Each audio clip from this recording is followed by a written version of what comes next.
Hey guys, good evening. It's chilling down. The sun's about set here. I'm in the high desert mountains in the southwest Mexico. I can see it and I'm looking at it right now. I'm pretty close to it. So I've been wrestling with something for a good while, and it's when should a patriot, when is it too early and when is it too late to stand up and do what needs to be done.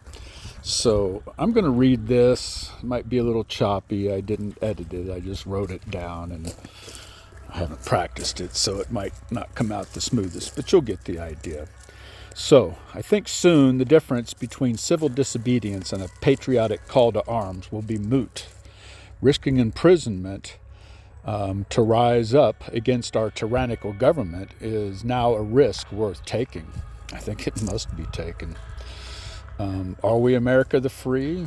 Are we the home of the brave? I've wrestled with the toughest question I've ever wrestled with. The personal stakes are really high here. Treason is not to be treated lightly. You got to deal with enemies within your country. They'd best be banished, those treasonous people. But just who is it that making the deadly charge of treason? And who is the one that's actually guilty of treason? So, according to our own laws, our Constitution, our Bill of Rights, and all its American way of life improvements, all the amendments, our founders knew that adjustments would be necessary for America to keep improving. Our founders were a smart bunch of guys. I gotta sit down here and knock my hat off.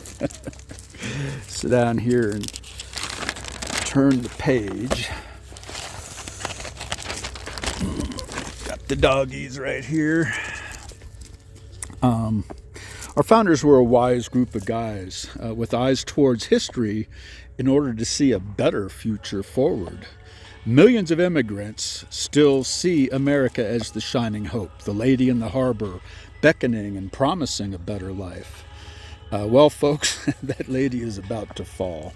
She's rusty and shit-covered, pardon my French, and her feet are no longer planted in all the things that made America great. If we do not reach out to her, give her a steadying hand, she's going to fall, break a hip or worse. And as she falls, so do we. And I laugh about that. I'm laughing, but I'm not laughing. I still have hope in spite of all of this, and I'll talk to you about that later. I have a lot of hope.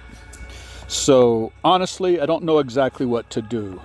To act, to do something patriotic, is to be cast into the fire, an inferno that will either totally destroy or painfully, very painfully, purify. So the question I've wrestled with so hard is, when is it too early to do something? But more importantly, when is it too late?